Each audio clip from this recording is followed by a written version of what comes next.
Yo, what's up, everybody? This is Zero, and today I got a story for you. The time I met George Clinton. Now, I remember when I first had seen anything about it. I remember I think I was coming from the library, and I picked up a issue of Natural Scene, which, like, if you know anything about Natural Scene in Nashville, it's pretty it's pretty much a free magazine.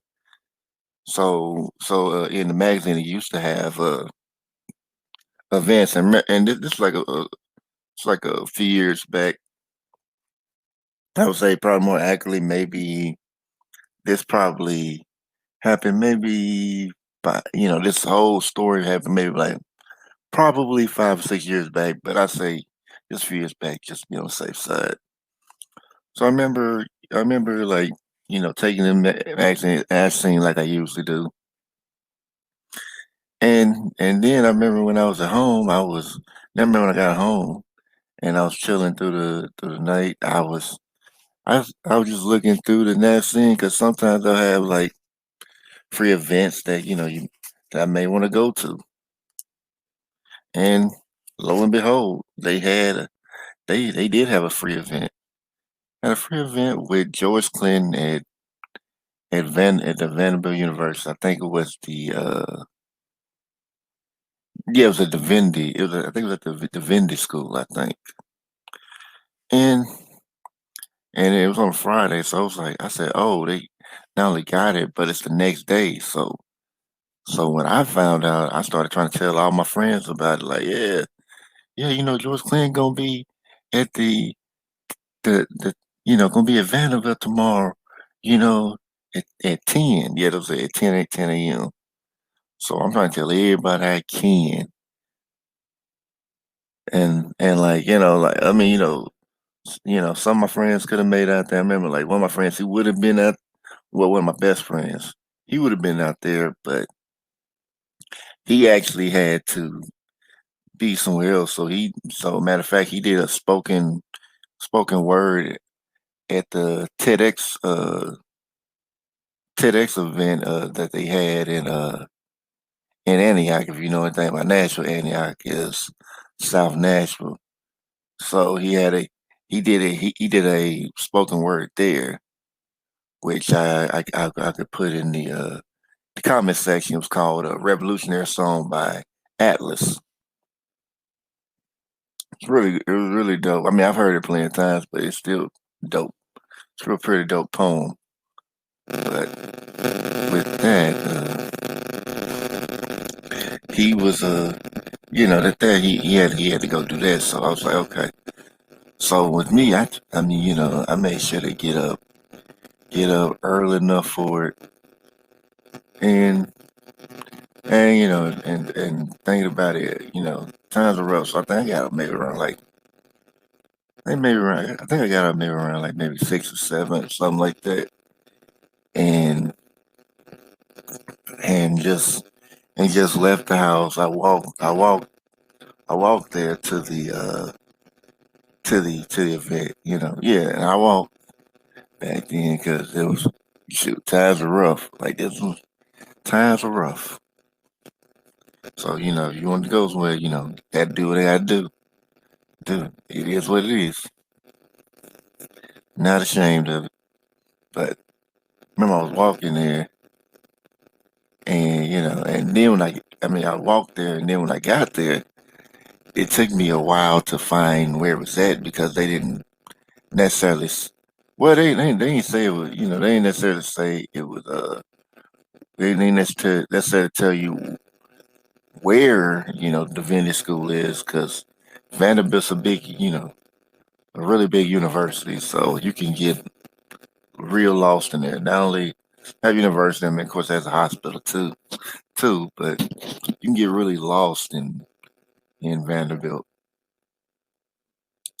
So even with that, I was like, okay, well, it took me a good while to find it, but once I did,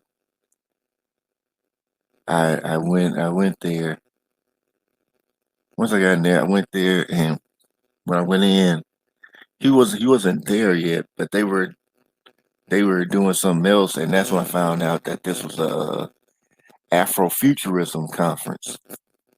And I don't really know too much about I really know anything about Afrofuturism. I don't still don't know that much about it, even from what I looked up about it. But I know there was like a panel of people talking. I forgot what it was about because it was so long ago. But but after they were done, we were sitting there, I was sitting there waiting, and then like my friends came in a little later, and and I remember seeing that my friends there, and I remember we were waiting for George Clinton, and then like they announced him, and when I seen him, he was when I seen it when I was when I heard that he was in, I was looking around for him. I'm expecting to see the old guy with the colorful dreadlocks, or the locks with the colorful locks, and I'm sitting there looking around for him. I don't see him, and then when I see him sit down talking, like, oh, he came in with the orange zoot suit with the hat and everything, and he had braids. He didn't have locks, so he came in. He came down, sat down to talk. He started telling you know started telling some things about his life, what he had going on, what he did have going on. Uh, and he kind of talked about his how when he met Kendrick Lamar, he was surprised. He was actually surprised that Kendrick Lamar actually listened to a lot of his music, and he was talking about how he was working on an album with him, and I think that might have been How to Pimp the Butterfly album, I think, but I don't know if that's the album or not. I don't really keep up with Kendrick Lamar like that, but y'all probably know what it is better than I would. So, so he was, you know, he was talking about what he did, and then talking about what he did, what was going on with him. So, so after all that, they had like Q&A, so people asked him all kind of questions. So, so when it came to my turn, I remember, I think I remember seeing somewhere that George Clinton said he had experience with UFOs. So, and I remember seeing somebody from Nevada, having like a similar experience. As a matter of fact, yeah, yeah. Well, I think you said that later, but I don't want to get too far ahead of the story. But but when I asked this, I asked him, I said, yeah, what do you think about I think about the UFO, something like that. I said something because I mentioned like African Bonners and something similar. So when I said that, so when I asked him that question, he was he had a shocked look on his face. I don't, like he wasn't. I don't think he was expecting anybody to ask that question. Period. So it was just like I was saying with my friends, and like we were, I asked this question. He was like, "Wow," and then they were like, yeah, "Wow, okay, that was the interesting question right there." and we were just sitting there talking, and we were sitting there talking, chilling afterwards. But he answered after he answered that, the only thing he said after I asked that question, he said, "Man, it scared the hell out of me." And then after that, we just talking. After that, we he answered the rest of the questions. After that, we were talking and chilling, and then they would say, "Hey, you want to get an autograph with George Clinton? Buy his autobiography," which I did, and pretty much, wait in line. He was signing people's autographs, sign people's books and everything like that. So, we would get the autobiography before it hit the stores. So I guess like when I got mine, he signed it, using my government name, which I mean I go by Zero now, but no, yeah, matter of fact, yeah, I go by Zero now. I was using Zero then, but I didn't take it on as my name yet. He assigned my government name. He misspelled it, but I was like, I ain't even want to tell him he didn't spell it right.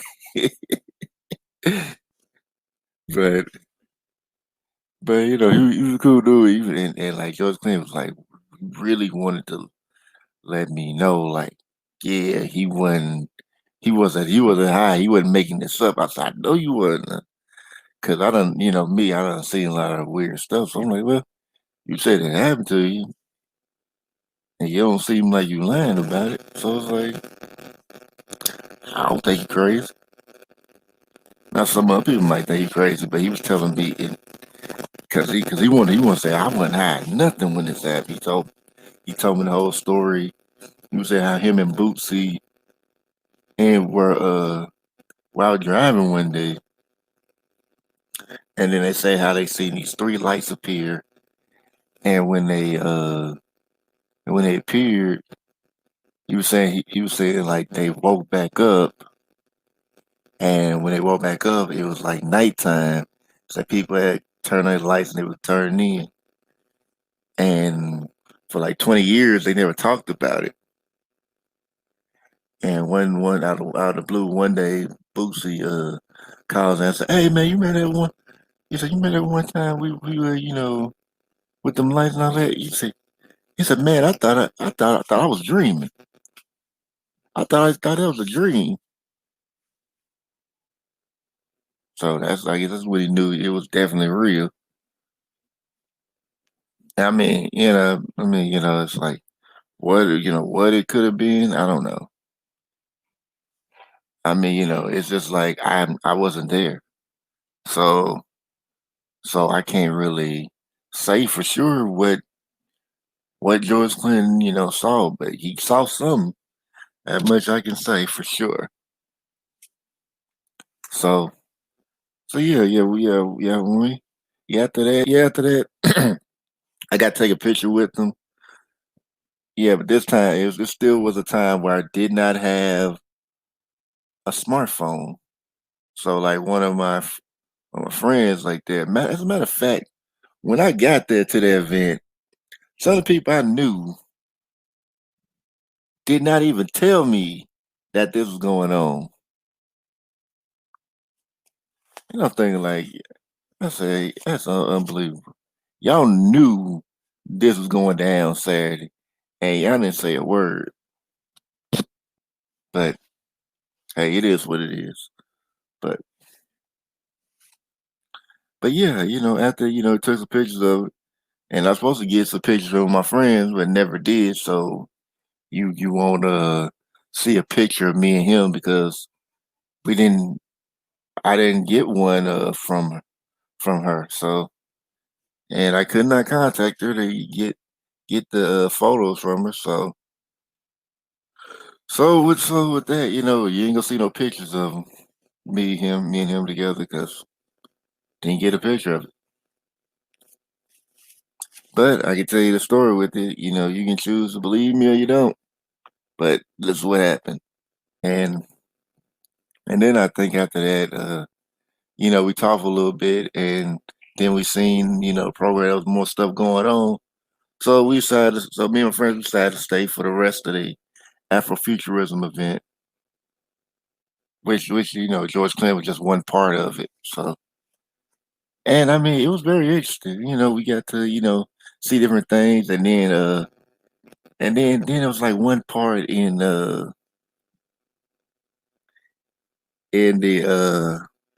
crap.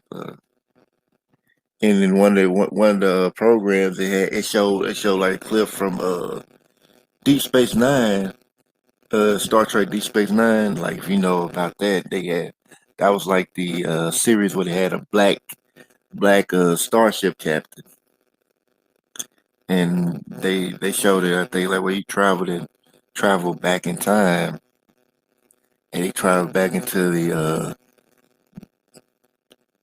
the early like mid 90s, like where there was like heavy racism, and man, it was a powerful scene. To hell with you, and to hell with Stone! Try to stay calm, Benny. No, I'm tired of being calm. Calm never got me a damn thing. I'm gonna link to that one too, because that was a good scene. I was like, man, I felt it, and I was like, man, I don't remember seeing this one when I watched the show as a kid. So that was a very powerful scene to watch. And of course, after that, that was like the most memorable of that event for me. And then after that, we waited, we went to after the end, and then after that, we have our little conversations afterwards, and then I think we all headed out and went somewhere else to chill, because of course we could just stay around in Vanderbilt all day talking. So we went around and went up to somewhere else and chilled. Matter of fact, I think we went out somewhere else and chilled, and then I think yeah. Matter of fact, I think we went downtown and see my crew get down, because it was a Saturday. So crew usually performing downtown on Saturdays. I'm not even sure if we still doing it or not, but I have to find out. And if I find out me and my crew still getting down on Saturdays, I'm gonna be right out there with them. You feel me? But right now, we just gonna. Right now, I just just chilling until I know when. But as far as that, we did that, and I think we went out to eat, and then after more conversation, we head home. Headed home, and that was it. So that's in that story. So tell me what you think in the comment section. I will make sure to put the links to the things I mentioned, Atlas Revolutionary Song, and that if I can find a video of that scene from Deep Space Nine, check them out. Think you might like them. So tell me what you think about the story in the comment section. Home is Bounce Vibration, people, and I'll see you guys later. Have a great day.